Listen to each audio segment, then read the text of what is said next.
Bagi masyarakat memakai sistem jaminan kesehatan yang disediakan negara melalui BPJS Kesehatan tentu sangat membantu. Dengan menjadi peserta BPJS, mereka merasakan manfaat sistem Jamkesnas ini. Namun tak bisa dipungkiri, sistem yang diresmikan sejak tahun 2014 ini masih memiliki kekurangan, terutama pada pelayanan. Dengan jumlah peserta yang mencapai lebih dari 171 juta jiwa, BPJS masih kekurangan fasilitas kesehatan dan dokter. BPJS Kesehatan memberi rasio, satu dokter harus bisa melayani 5.000 pasien. Padahal idealnya, satu orang dokter melayani 2.500 pasien. Direktur Yayasan Pemberdayaan Konsumen Kesehatan Indonesia, Dr. Marius Wijayarta, mengkritisi strategi BPJS dalam mengatasi persoalan kekurangan dokter. Kalau menurut saya, ya inilah. Biasanya mereka selalu menyalahkan provider. Contohnya, yang paling ekstrim, ya. Gara-gara katanya tingginya terujukan dari fasilitas kesehatan tingkat pertama ke fasilitas kesehatan tingkat lanjutan atau rumah sakit, mereka juga menyalahkan ini kesalahan dari provider, ya, sehingga angka rujukannya meningkat. Nah, jadi mereka juga ada usulan supaya ada namanya dokter spesialis dokter layanan primer, ya, salah satu antaranya begitu. Padahal kesalahannya di dia sendiri, ya, tapi yang dia laksanakan sendiri, ya, itu kalau menurut saya koreksinya suatu badan yang tidak bisa dikoreksi, bahkan lebih cenderung, ya, cenderung di sini yaitu tadi selalu mengatakan kepada pemerintah defisit. Tentu ini yang membuat pelayanan BPJS tidak maksimal. Saat ini BPJS Kesehatan tengah berusaha memenuhi pelayanan dengan meningkatkan jumlah dokter serta kerjasama fasilitas kesehatan. Ketika pemerintah sudah mewajibkan semua warga agar memakai jaminan kesehatan nasional, tentu harus dibarengi dengan jumlah fasilitas kesehatan serta layanan yang memadai. Jangan sampai peserta BPJS terus bertambah, namun terabaikan begitu saja. Pemirsa, untuk mengurai permasalahan yang mendera BPJS Kesehatan telah hadir di studio Koordinator Masyarakat Peduli BPJS Bapak Heri Susanto. Pak Heri, apa kabar? Baik. Dan kemudian satu lagi juga Kepala Humas BPJS Kesehatan Bapak Irfan Humaydi. Pak Irfan, apa kabar? Alhamdulillah baik. Baik, saya ke Pak Irfan dulu sebelum saya minta nanti tanggapan dari Pak Heri. Pak Irfan, targetnya 2019 semua nih warga negara Indonesia sudah menjadi anggota dari BPJS Kesehatan. Sekarang sudah di 2017, masih jauh atau bagaimana mengejar target di 2019? Iya, kita ada roadmap JKN mulai dari tahun 2014 sampai 2019. Memang targetnya 1 Januari 2019. Tahun ini kita targetkan 201 juta jiwa. Jadi memang on the track untuk mencapai universal health coverage. Targetnya berapa juta jiwa yang masuk? Target tahun ini 200 juta, Total dari 2019? Ya, total. Kalau 2019 tergantung dari jumlah penduduknya. Jadi 100% dari jumlah penduduk pada saat itu. Pada saat 2019. Yakin ini kekejar, Pak? Kita harus optimis. Tapi harus juga realistis kan? Iya, dan ini butuh dukungan dari semua pihak juga. Artinya kita mau menuju universal health coverage, meskipun better late than never.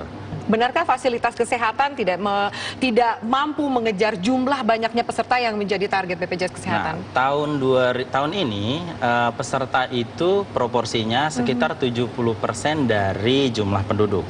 Nah, sedangkan Vaskes khususnya rumah sakit itu yang kerjasama dengan BPJS Kesehatan sudah kurang lebih 78% dari yang ada. Jadi memang sejalan mengikuti. Nah, itu belum lagi kita lihat kapasitas dari rumah sakitnya. Itu lebih banyak lagi. Jadi memang kita mengikuti perkembangan peserta yang ada. Dan memang belum semua, tapi itu sudah 78%, sedangkan peserta 70%. Harapannya nanti akan sama, itu sampai dengan, dan memang kalau menurut aturan, tidak seluruh rumah sakit swasta harus menjadi mitra, dapat menjadi mitra. Dan saat ini sudah lebih dari 2.100 rumah sakit yang kerjasama, itu sebagian besar itu justru rumah sakit swasta. Dan Vaskes tingkat pertama itu lebih dari 20.000.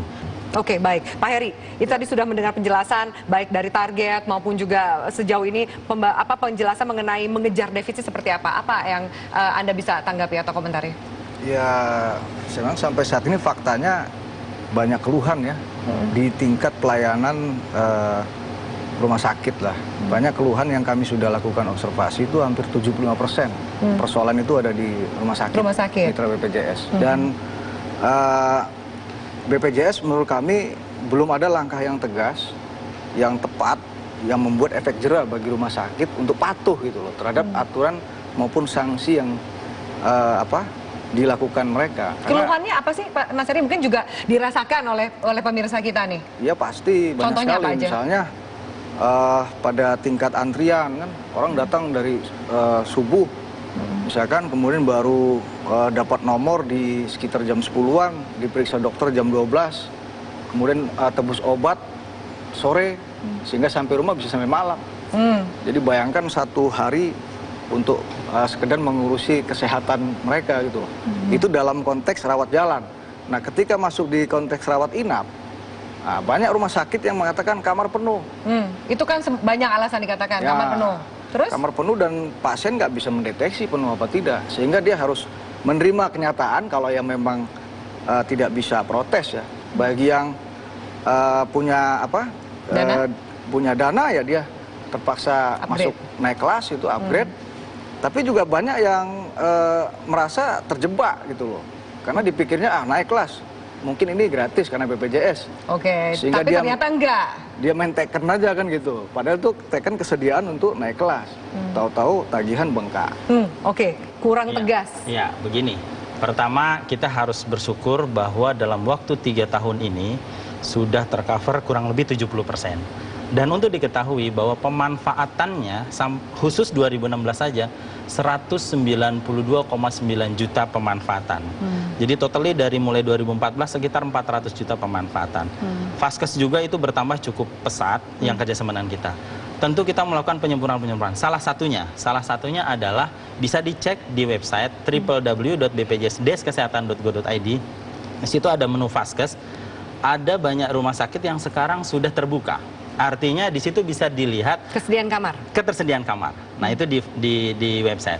Ketegasan juga kita punya kontrak dengan rumah sakit. Jadi ada beberapa contoh, saya tidak mau sebutkan rumah sakitnya. Itu sampai kita beri peringatan sampai dengan putus kontrak. Sehingga hilang kesempatan yang bersangkutan untuk mendapatkan pendapatan. Selang 1 tahun lebih, rumah sakit itu ingin kembali kerjasama. Kami akan mengevaluasi kembali dulu, gitu. Bagaimana komitmennya? Jadi kami tegas. Jadi SP 1, 2 dan seterusnya bisa putus kontraknya. Tapi gitu. Berarti bukan karena dikatakan takut tegas, takut kemudian rumah sakit juga banyak yang mundur, repot juga BPJS Kesehatan. Ya, gini. Faktanya dari mulai 2014 sampai dengan sekarang, growth-nya, pertumbuhan rumah sakit yang kerjasama dengan kita tiap tahun itu naik sekitar 200-an. Dan saya teringat beberapa waktu lalu Pak Muhtar Riyadi mengungkapkan tidak ada alasan rumah sakit swasta untuk kerjasama dengan BPJS Kesehatan karena dari sisi hitungan juga itu menguntungkan. Untuk menolak maksud Anda? Iya, tidak ada alasan untuk rumah sakit bekerja sama dengan BPJS Kesehatan. Ya. Dan juga dari sisi operasional juga bagus menurut beliau. Dan ini terbukti dari 3 tahun kita berjalan tidak ada yang mundur akibat mereka mengundurkan diri, misalnya, oh ini tidak profitable, gitu. Ya, justru sebaliknya kita evaluasi dan tentu kita lihat juga kalau di situ satu-satunya memang mungkin agak dilema. Tapi kalau di situ memang ketersediaan banyak dan di situ dia tidak punya komitmen tinggi, kita sudah beri peringatan, tapi masih juga mungkin mengulangi kesalahannya, ya terpaksa kita putus gitu. Dan itu sudah terjadi, beberapa sudah terjadi dan selang setahun lebih juga akhirnya pengen kerjasama lagi. Kita minta komitmen yang tinggi dulu. Oke, gitu. Sudah dijelaskan, Mas Heri, silakan. Ya itu hanya contoh kasus kecil saja dibanding yang korban dari pelayanan yang belum baik tadi. Tapi memang sebetulnya kalau dari segi konstitusi tekstual ya, itu apa yang sudah menjadi amanah kerja BPJS sudah bagus secara tekstual. Kontekstualnya ini permasalahannya di rumah sakit. Karena rumah sakit kita masih banyak berorientasi bisnis. Dalam banyak kasus BPJS ini cenderung pembiaran itu terhadap... Pembiaran? Ya, karena tadi kalau terlalu tegas juga nggak ada mitra, tambah parah lagi itu antrian.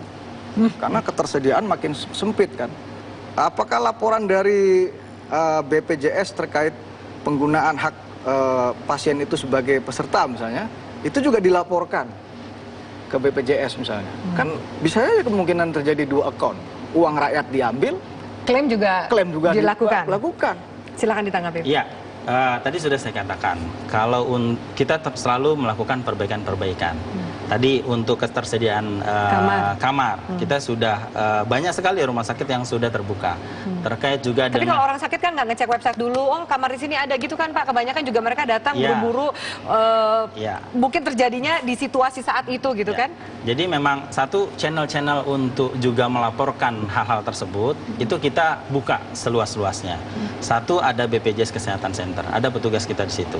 Ada juga hotline service yang nasional, 1-500-400. Ada juga hotline service di masing-masing rumah sakit. Ada hotline service juga di cabang. Nah, mungkin sebagian ada seperti yang diungkapkan oleh Tapi kebanyakan yang kemudian mengeluh itu masuk ke BPJS Kesehatan. Kalau, apa ceritanya? Gini, Jangan-jangan nggak sama nih. saya mau mengungkapkan fakta dulu ya. Faktanya, hasil survei Indobarometer, 3 top of mind dari keberhasilan pemerintah Jokowi JK itu adalah program JKN KIS. Terlepas dari memang ada keluhan, itu memang keniscayaan. Tapi kalau dari sisi jumlahnya yang begitu besar, jauh lebih banyak yang mendapatkan pelayanan. Tadi saya katakan, 192,9 juta dengan biaya 67 triliun lebih di tahun 2016 saja. Dan itu banyak sekali dari testimoni-testimoni, mereka free semua, mereka juga mendapatkan pelayanan. Mungkin memang ada, kami juga terbuka. Kalau ada keluhan, saluran sangat banyak bisa disampaikan, termasuk juga Mas Heri bisa sampaikan langsung juga ke saya gitu kan. Anda nggak lihat mekanisme yang dilakukan oleh BPJS itu ternyata memang untuk mengcover semuanya dari semua lapisan? Ya, saya melihat subsidi itu lebih kepada untuk menjaga kestabilan keuangan BPJS saja, bukan kepada ketepatan sasaran dari warga miskin itu sendiri. Kalau dari data yang ada sih tidak demikian. Karena tadi yang saya bilang, 192,9 juta pemanfaatan, itu banyak yang dari PBI itu tadi, peserta PBI, dan banyak juga yang tidak mampu. Terlepas tadi ada sebagian kecil yang belum ada, itulah yang mekanisme untuk diusulkan. Dan bahkan Jamkesda itu sudah 450 kabupaten kota, provinsi yang sudah andil di situ juga. Sehingga kita berpikirnya dibalik. Justru alhamdulillah pemerintah baik pusat maupun daerah punya komitmen tinggi untuk membimbing masyarakat yang tidak mampu. Kalau tidak ada, usulkan. Bukan sebaliknya, kurangin saja jadi 25 gitu. Di situ sudah ada jauh lebih banyak yang tepat sasaran dibanding yang belum. Yang belum itulah ajukanlah gitu. Dan di sini juga perannya juga dari MPBPJS untuk melaporkan yang mana yang misalnya yang sudah mampu gitu, oh ini sudah tidak perlu lagi dilaporkan gitu ke dinas sosial gitu. Oke, baik, kita harus jeda, tapi nanti usai jeda ini saya mau tanya, kalau Anda katakan tadi komitmen dari Pemda juga ditunjukkan seperti itu, tapi benar nggak sih kalau ternyata susah juga nagih Pemda, banyak kemudian tunggakan, banyak yang nunggak, dan juga soal 1 juta klaim fiktif. Saya minta tanggapan Anda sesaat lagi. Program Jaminan Kesehatan Nasional baru-baru ini dinodai dengan adanya temuan Komisi Pemberantasan Korupsi bahwa ada klaim transaksi fiktif dari rumah sakit mitra BPJS. Kami akan membahasnya sesaat lagi. Tetap